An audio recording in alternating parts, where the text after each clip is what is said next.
With Nifty and Sensex notching new highs, where should you focus your funds? What are the key sectors to track? Earlier today, Udayan and I sat down with Krishna Kumar Karwa of Emkay Global. Here are his views.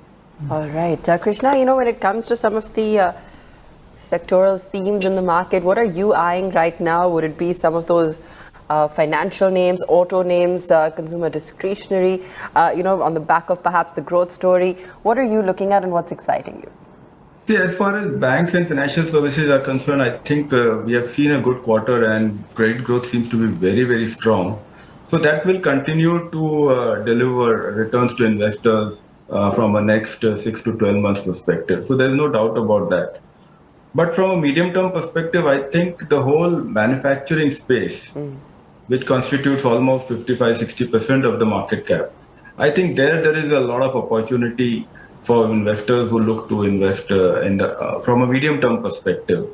And when I say manufacturing, it includes engineering, it includes industrials, cap goods, it includes your auto ancillaries, and specialty chemicals. Yeah, I think all these companies are seeing a lot of opportunities, not only on the domestic front, but also in terms of the export opportunities which are opening up. And so from a medium-term perspective, this whole segment, within that, yes, you can define the subsectors or the market cap, companies that you would like to invest in. But I believe that a portfolio which is focused on only manufacturing can deliver superior returns in the next 3-4 year perspective than even by investing in IT or pharmacy or IT or financial services. You spoke about manufacturing as a theme earlier. That's been in play for the last 1 year. And the other theme which a lot of people were very optimistic on about 12 months ago was real estate, a new real estate cycle which picks up not just housing stocks, but also all the ancillary stocks which feed the real estate sector. But that story has not quite played out from a stock market perspective, Krishna, in the way it was envisaged. Why do you think that is the case? See, two parts to it. If you look at it as far as all the sectors which support the real estate, which is the building materials and the pipes and those kind of. So those companies have done well over the last 2 years in terms of actual performance and stock price performance. But then some of them got impacted because of volatile raw materials, specifically PVC, if you look at it, and the whole chain over there. So to that extent, there was some impact in the performances of those companies. Now, real estate sector itself, yes, initially there was a good run up, and then now if you see, there has been kind of consolidation and some price correction. I think two things which has happened over there. One is this whole interest rates having hardened. I think that somewhere it's at the back of the mind of various actual users impacting. There was a pent up demand also in that segment, and you saw a lot of bookings and a lot of buying, inventory getting cleaned up. But of late, yes, there has been kind of a cautionary tone which has come in terms of new people wanting to buy homes. But I think real estate also you should look at is not look at real estate on a pan-India basis. It is more of a regional kind of a market, and you see subsegments, whether it's Bangalore, whether it's Pune, whether it's the NCR region. Some of these sectors have continue to do well. Maybe it is not getting reflected in the stock prices. I think somewhere investors have become careful as far as the capital, a market cap of many of these real estate companies are concerned. The fear also is that again you see a lot of projects getting launched across the country. Every market seems to be a lot of new launches. So whether the fear is that 2.5 years down the line, will there be again a case of oversupply? So all things together, I think, yes, there has been a consolidation which has happened as far as real estate stocks are concerned. And but the segments which support the real estate sector, I think they should continue to do well. The building materials, etc., the paints and all those segments. What about some of these oil and gas plays? Today, of course, Reliance was the highlight, but also BPCL, Krishna. It was up 5% in trade today, clearly also on the back of what we're seeing on crude prices. But what's the outlook there? Yeah, I think that's a segment which has a lot of international, as you said, oil prices moving up and down, and the government policies. Plus, there was some divestment talks which has not gone through. So yes, in the last 1 year, if you look at the public sector units, public sector refining companies, they have corrected by almost 20-25%. And so there could be some positive play coming into because of falling oil prices, and also maybe government rethink on windfall tax, etc. So I think that is something which needs to be looked at. I think generally also somewhere value seems to be becoming more and more attractive.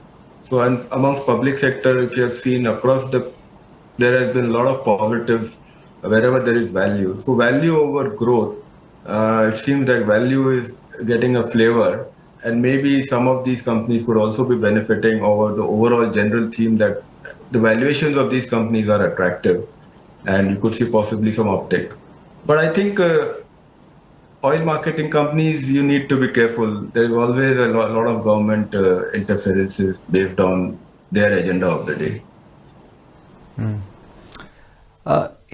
It's odd to see these kind of companies do well with the market at all-time highs, Krishna, if you go by past precedents. I mean, usually when the markets make all-time highs, high growth companies, momentum companies, they actually lead the breakout.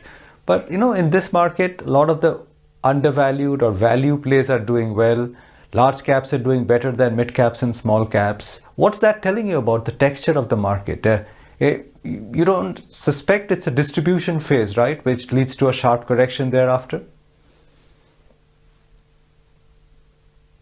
Yeah, that's what is keeping everybody on the toes, that are we going through a distribution phase because your broad market is not participating and only the large caps.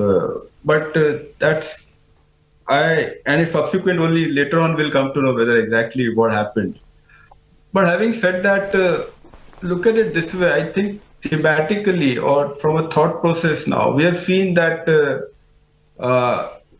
growth, expensive or highly valued companies, they have corrected sharply, and they have in the last 1 year. So versus that, if you look at value, I think value have delivered. Now, whether it has been power utilities also, they have also done well. Whether it was the undervalued defense companies, they have also delivered returns. So somewhere the mindset of investors today is to look at value more than looking at only buying growth at any price, which has worked very well in the last 6-8 years. But in the last 1.5 years, if you look at it, wherever there was very expensive valuations, stocks have corrected and corrected sharply, including the bellwether IT stocks. I think they have delivered negative 25% returns in the last 1 year, where there was an euphoria, but the valuations had gone. So my sense is that markets have become very, very expert in terms of analyzing where the opportunity is, where the under ownership is, and accordingly it is getting invested. It's not blind. It is not in a euphoric phase currently. It's a very rational decision which is going on in the market in terms of where to invest in and where to avoid. So that is what has happened. And also what we have seen is in the last 6-8 months, the way the platform companies, where growth was valued at astronomical valuations, say 12 months ago, they have corrected sharply. So I think investors have combined all these experiences that better to be in value rather than get taken in by high growth with with limited visibility of profitability.